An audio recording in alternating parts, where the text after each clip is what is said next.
Vamos mergulhar direto ao ponto. Na nossa análise técnica de hoje, temos um verdadeiro quebra-cabeça do direito empresarial brasileiro. Uma daquelas situações cirúrgicas, sabe? Onde a lei das sociedades por ações precisa intervir para resolver um conflito direto de interesses.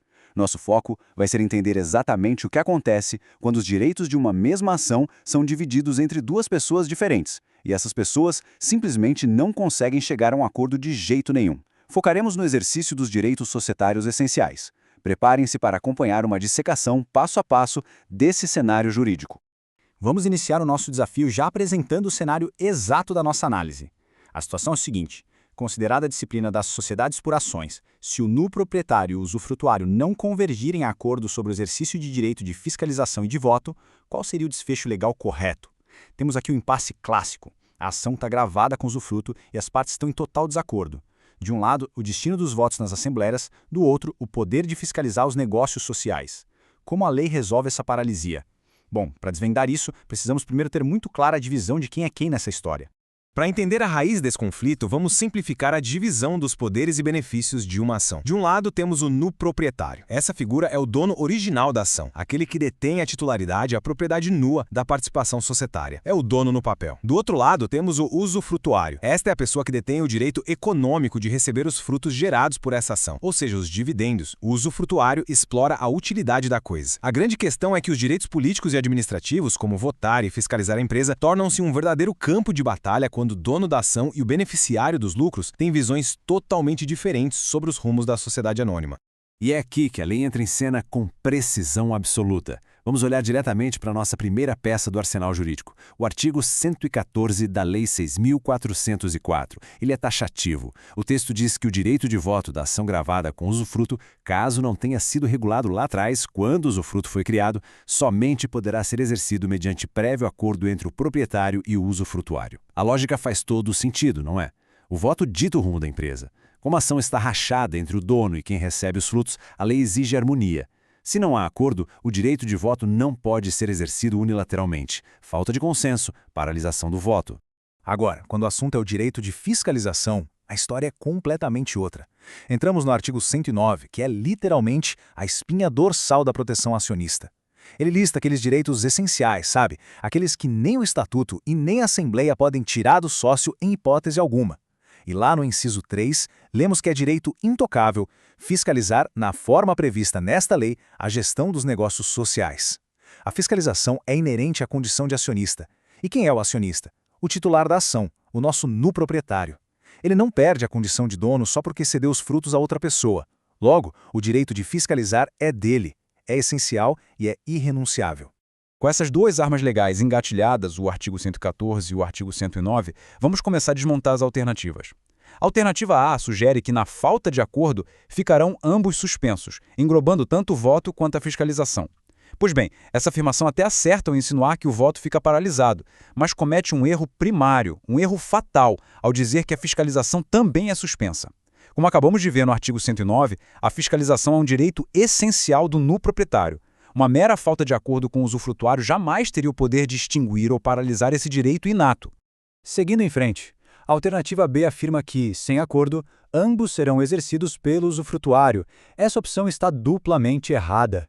Primeiro, porque atropela frontalmente o artigo 114, que proíbe o usufrutuário de exercer o voto sozinho, sem a concordância do dono da ação. Sem acordo, sem voto. Simples assim. Segundo, porque ela tenta usurpar o direito de fiscalização e entregá-lo para quem tem apenas o direito aos frutos. A fiscalização pertence inalienavelmente ao nu proprietário. A alternativa B inverte completamente a lógica de proteção legal.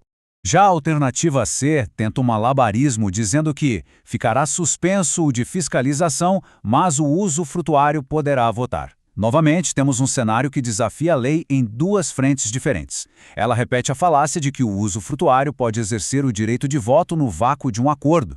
Como já deixamos claro, a exigência do acordo é intransigível.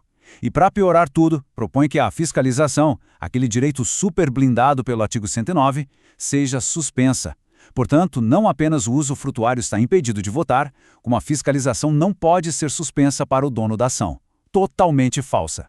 Chegamos então à alternativa D, que propõe: ficará suspenso o de voto e só o usufrutuário poderá continuar a fiscalizar a sociedade. Olha só, essa alternativa é incrivelmente sorrateira. Ela é aquela famosa casca de banana, porque começa muito bem. De fato, como manda o artigo 114, o direito de voto vai ficar suspenso diante do impasse. Só que ela afunda na segunda metade. Ela erra feio ao atribuir o direito de fiscalizar exclusivamente ao usufrutuário. Lembrem-se, o usufrutuário foca nos rendimentos. A lei garante a prerrogativa de supervisionar a gestão ao titular legítimo da propriedade nua, o nulo proprietário. E por essa falha na segunda premissa, eliminamos a D também.